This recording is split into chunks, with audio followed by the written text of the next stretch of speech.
there, and welcome to the Animag podcast.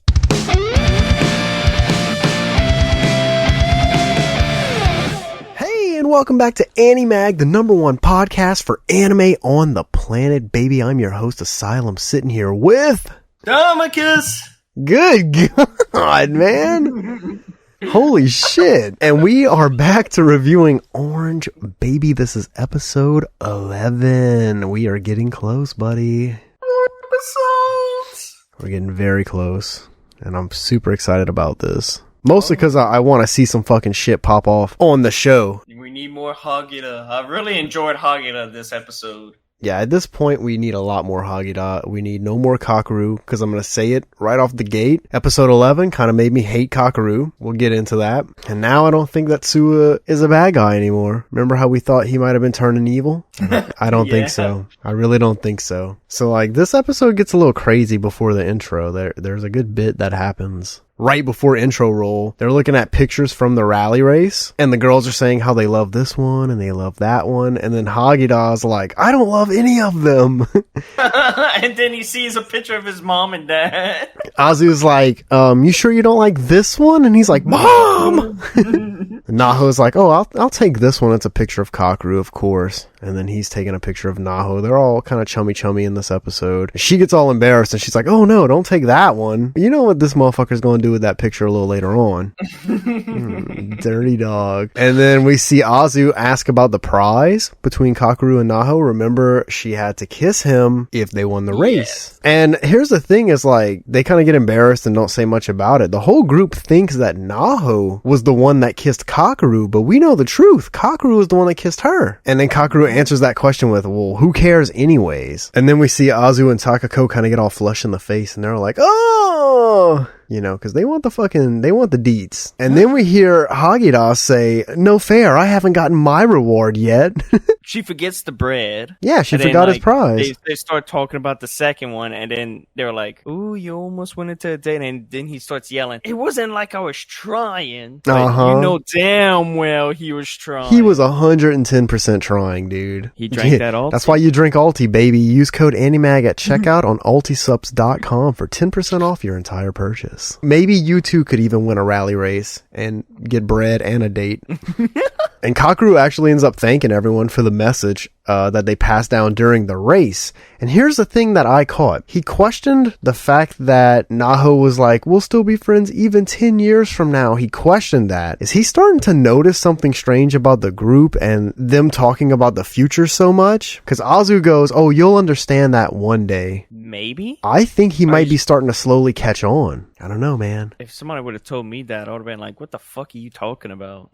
10 years from 10 now? years from now. And then, for a lack of better words, Suwa tells Kakeru to stop being a little bitch. And he shows Kakeru a picture of himself. And he's like, look, you smiled like this when you were younger. And he's talking about the little picture of when Kakeru won his race in kindergarten. And he's like, there's no need to always be sad. Boom, intro roll. He's trying to be a good friend. He's trying to tell this dude that, like, first of all, we're tired of seeing your depressed ass moping around school all day. Snap out of it, bang Naho, and move on with your life. Official Animag advice. No, I have real official Animag advice later for this episode, guys. Get excited. Okay. All right. After the intro, we get a big flash forward in this episode. We got finally see the future selves once again. Mm-hmm. They're in a car. How many episodes was it that they didn't show them? Oh, it's been a while. It's been 3 or 4. It's been a good bit that we hadn't seen their future selves. I forgot about the transitions to the future and the present. Honestly, because they're fucking pointless. Like, the more it goes, the more I realize you told me this show had no filler. This whole entire show is basically filler. Whoa.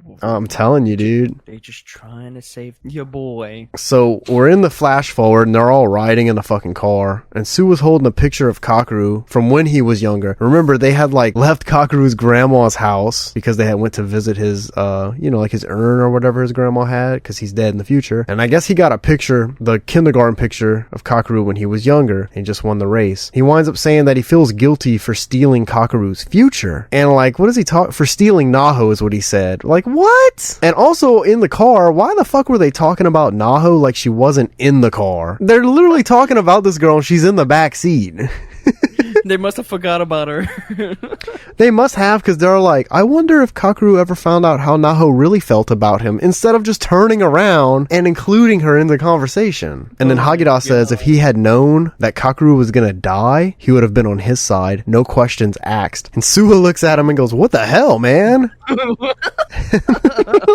That's a knife to the back. Like, holy shit, dude. And Suwa says that he was the only one that knew how Naho and Kakeru both felt about each other, but he never mentioned it or acknowledged it, obviously because he also liked Naho and he wanted to be with her. Remember, this is all in the future, so Suwa and Naho ended up together and they had a baby together. So kind of right here, he says basically in an easier way to understand it, he goes, I knew they liked each other, but I wanted her for myself, so I didn't say shit. Damn, bro. Damn. He kind of like thinks about the future, where if Kakeru was alive, maybe him and Naho would have gotten married instead. And then Naho says no, because he's saying this out loud. Naho's like, no, even if Kakeru was alive, I would have still married you, Suwa. But this is all in the future, so it's in a whole nother universe. We know that's a damn lie. Yeah, exactly. We know that's a fucking lie, bro. She didn't want to do like Hagita did to him.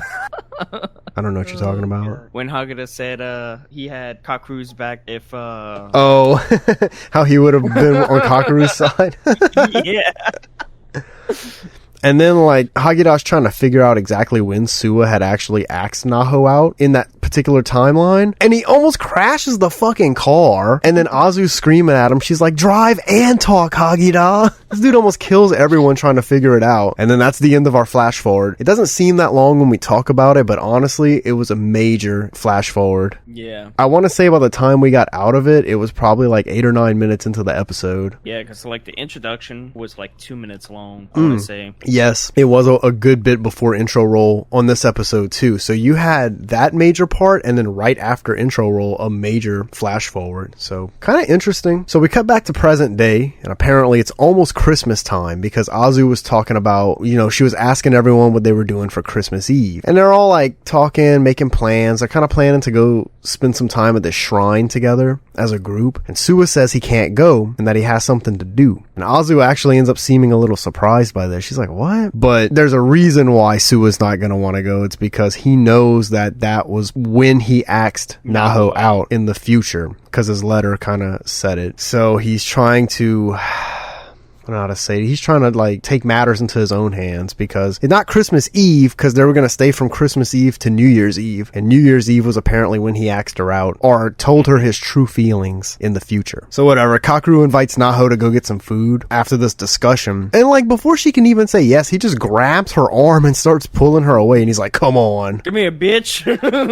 and then wham, Takako hits Suwa in the head with her bag, smacks the shit out of him. And then it's Suwa, Azu, and Takako and Hagita talking. And Takako says that Suwa is lying about having plans on New Year's Eve, which is true, he is lying. Her letter said that Suwa went to the shrine that night, but you know, obviously Suwa's trying to change that outcome of the future. But Takako right here, she tells Suwa to go there, go to the shrine on New Year's Eve, and tell Naho how he really feels that night. Like, what? I thought you guys are trying to get fucking Naho and Kakeru together. Why would you want Suwa to go and profess his love to her? See what I'm saying? Yeah, because I think Suwa does bring up a good point. Like, he just doesn't want to change the future. Or like, no, I'm on Suwa's side for this. He shouldn't go and profess his love. I don't understand why Takako was telling him to go and tell her how he really felt. Like, her letter is the same as everyone else's. It's trying to get Kakeru and Naho together so they can save Kakeru's life. Mm-hmm. You don't think that that's some fuck ass shit, that in the midst of that she's telling Suwa, who she already knows likes Naho, to go and straight up tell her that he loves her? Because they all know there's going to be this big fight that night between Kakeru and Naho. This is what their letters said. And then Suwa goes and comforts her, and then that's when he says, like, I really love you, blah blah blah. So Takako knows that, but she's still like, yeah, go and do that. Suwa's like, fuck no, I'm not doing that. Why? Because he's not evil, everybody. He's a good guy. He's a good guy. Takako's letter says that Suwa's confession to Naho about his true feelings probably led to them getting married in the future. So now Suwa's really fucking thinking about this, and he's really kind of gung-ho for not doing it. See, my thing is that I think Suwa seems to really understand the whole parallel universe shit more than Takako. Yes, because I think he brought up like what the professor said about the He did. parallel worlds, and Yep. I actually love how he did that. He gets it. He knows that no matter what, the world of their selves, like the current world, will stay the same. He knows that there's a whole nother universe where he married Naho. Maybe he's just content with that, and he knows that in this world it has to be Kakeru if they want to keep his ass alive. Mm-hmm. But I'll say that by the end of the episode, fuck Kakeru. I hope Suwa ends up with Naho. Damn. And like this next part's kind of interesting too. We see Suwa sitting in his room looking at some pictures, right? Now this is in present time. That was weird. This is really weird. I think you caught it too based off of what you just said. So he's looking at some pictures in present time, the current universe. But there's a picture of him, Naho, and their child. Did his future self also send a picture back with his letter? I think so, but like, think of it. Like, what if his mom would be cleaning his room and sees all that? I didn't think about that. What the fuck? I did not think about that. That would have been weird. Whoa. That part kind of confused me because he's looking at the pictures. I'm like, oh, he's probably looking at, the rally race pictures or whatever. Boom, it's a fucking picture of him, Naho, and their child from a whole nother parallel universe. And then puts it down on the desk and then... I hope they explain that maybe. Did they explain it in the manga? About how they got the letters? About, like, the picture. Did they mention anything about Suwa getting a picture from his future self? Yeah, it was Okay. with his... With his letter? With his letters, yeah. See, they didn't say that in the fucking show. And then I'm just sitting there baffled. I'm like, what? Me, I was just confused. I was like thinking of things like, oh, what if his mom and dad walks in and be like, is my boy an actor? I did not think about that. Or what the fuck? Wait, is that Naho?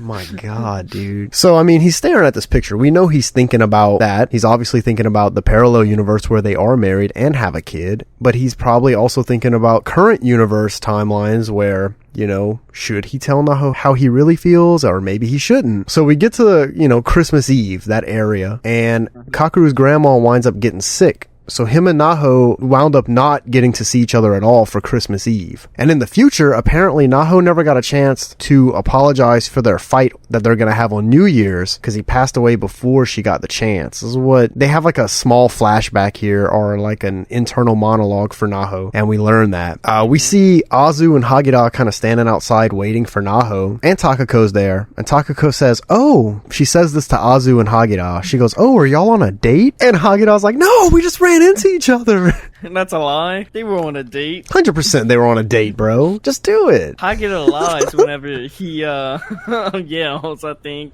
Yeah, exactly. So this is at the New Year's festival, where we are, kind of timeline wise for this episode. And we learn that the fight that Naho and Kakeru are going to have is over, honestly, kind of some dumb shit. It's because Kakeru's too soft. Basically, Kakeru said if his grandma dies, he would be alone. And Naho says, no, you wouldn't be alone. Let's just forget about all of your troubles for now and have a good time at this New Year's festival. And apparently this is like pisses this dude off. What a pussy, dude. This dude is honestly like, I think he's got bipolar issues, first of all, and he just looks for any fucking reason to get mad. And then they get like at the New Year's event, Naho's walking on eggshells. She's being careful to not say anything to upset Kakeru, and her letter said that even if she does upset him, which she probably will, to apologize for it right away. Yeah. Don't let it breathe. Just tell this motherfucker you're sorry. And then also we see, while the whole gang is out at this festival, we see Suwa sitting at his desk at home reading his letter, kind of just, thinking about stuff. I like that. I like that they didn't just exclude him until the end to bring him back in. They kind of they pitter-pattered it, like, so the group's at the festival, but he's still at home, and he's at home thinking about what he needs to do, because he doesn't want to, but then Takako kind of pushed him to do it, so we'll see what happens. To be honest, when they showed that, I was like, oh, yeah. He's gonna go. He's gonna go for sure. If he's thinking that hard about it, his ass is gonna go. And Takako is actually worried that Suwa will just stay home and not show up. She says this. But like I said earlier, I don't think she understands the parallel universe thing as well as Suwa does. Yeah. And Naho and Kakeru go off to get everyone warm drinks because it's snowing. It's New Year's. It's cold. Apparently, this is where the incident happens. that upset Kakeru. They start talking and leading up to it, and Kakeru apologizes for flaking on Christmas Eve, and he says that it was because his grandma got sick. And it kind of, at first, it seems like Naho almost avoided the argument, right? Yeah. But then Kakeru asked if it would be okay if he went home early, because now that they've talked about his grandma, he's worried and he wants to go home and check in on her. Naho's like, no, how about you just stay a little longer? And that she says this. She's like, your grandma, I promise, will be fine. And this motherfucker blows up.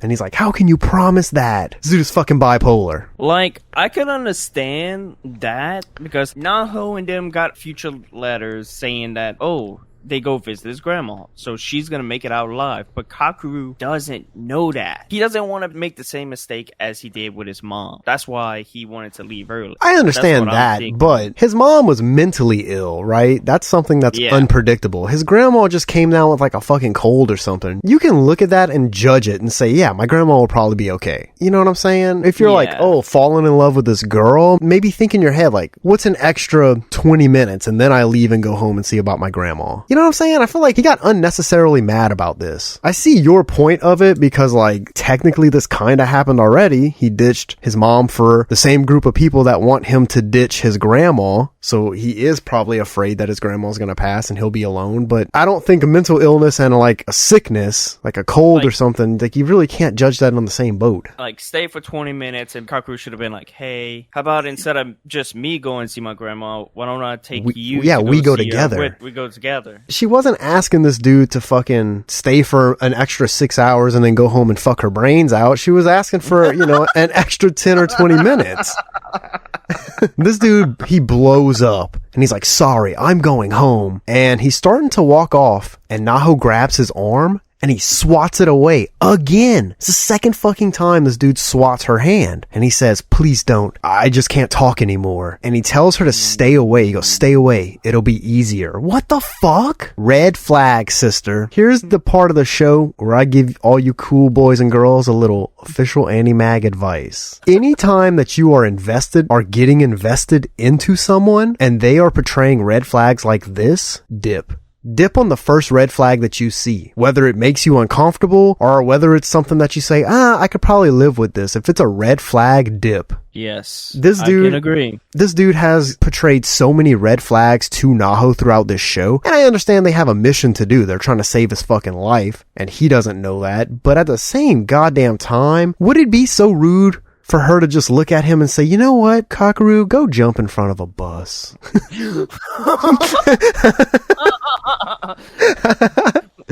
Somebody almost got hit by a vehicle this episode. Did they? Yeah. Is it? Oh, yeah, it's Suwa. Yeah. I have it in my notes. And she gets all teary-eyed after he swats her fucking hand. And she does say sorry, but she doesn't say it loud enough. She says it really low and she has her hand over her mouth. She's like, sorry. Here's the thing I noticed. She has failed the letter yet again.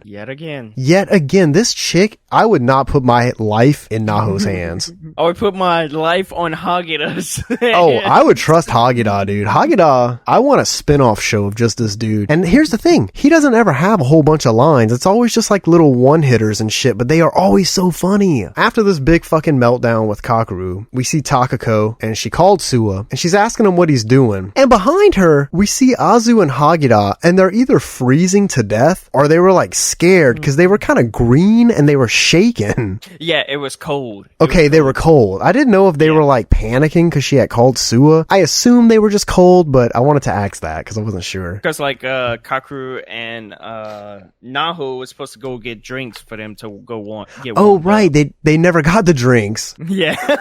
I'm just realizing that now.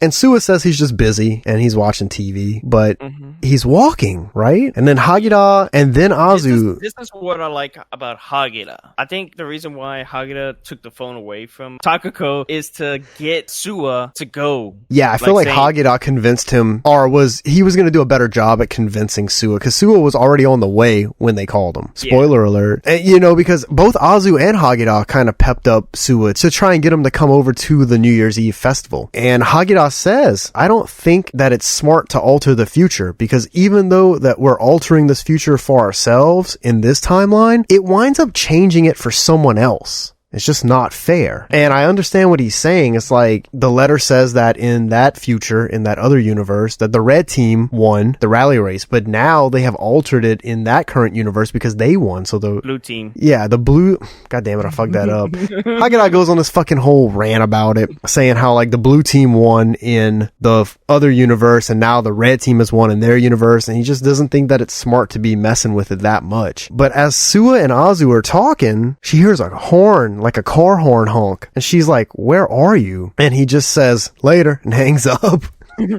And they already know. Oh yeah, it's 100% obvious that Suwa's on his way to the festival. And we see him just walk right up to Naho. Like, I guess she was maybe leaving the festival and he was entering the festival. It's kind of like on a sidewalk or some shit. And she's crying. He asks if she will be okay. Well, she says she's sad because she hurt Kakeru. And maybe she is, but also I think she's a little sad because fucking Kakeru's just a dickhead. Especially in this episode. And, you know, Suwa grabs her and he comforts her. And he basically says that he's going to always be there for both her and Kakeru. And he encourages her to go get him and bring him back. Not the kind of comforting that I thought he was going to do. I really thought he was going to say like, you know, fuck Kakeru, I love you, you know, because that was the thing. He's supposed to go to the festival, and when she was sad, he's supposed to confess his love for her. And Suwa does mention, he goes, Takako is going to be pissed at me because he didn't comfort Naho the way that the letter expected him to comfort her. He's still being good guy Suwa, and he's still rooting for Kakeru. Yeah. So I'm kind of interested to see if that's going to have any kind of, like a bigger outcome later. Maybe. We only have 2 episodes left, so it would have to be soon, but I'm kind of interested to see if that's going to change anything. And then Naho runs off to try to catch up with Kakeru, and she's running, and she gets her phone out. She's like, all right. She calls Kakeru, right? He pulls his phone out, and he looks, and he sees that it's Naho. Motherfucker smashes his phone on the ground. He could have just fucking hit ignore. Exactly. What? Now that's going to be coming out of Grandma's pocket right there. Red flag, sister. Well, I mean, she doesn't know he smashed his phone, but dude, fucking anger issues. You don't smash your phone and lose all the best nudies you've ever taken in your life because you're mad at someone. You know damn well Kakeru does not have that. Oh God, no. Literally, he smashes his phone. We get a scene of the clock striking midnight, and she gets no answer, and then boom, credit roll. What an episode. The ending actually changed. It was I didn't watch it. Selves. Oh, was it? I didn't even watch it. I have not been watching as soon as credits start rolling, I'm exiting out. I'm done. Like, I give it a good 10 seconds to see the change, because like it changed like halfway. And then this episode, it was like the future selves around a tree. Yeah. Oh shit, I didn't even notice. I always like, off the first episode, I'll watch the whole outro to see what the song is and to see if there's gonna have like any extra footage, you know, after the credit rolls. Because some shows do that, but Orange is not one of those shows. So that's the episode. I don't know, man. I'm a little torn about what I want to give it. I really enjoyed this episode. And like, us talking about it, I did give it a 7 at the beginning, but I think I'm gonna bump it up to 8. 10-8? Yeah. I think I'm gonna give it a 7. A 7? Yeah. It's a good episode.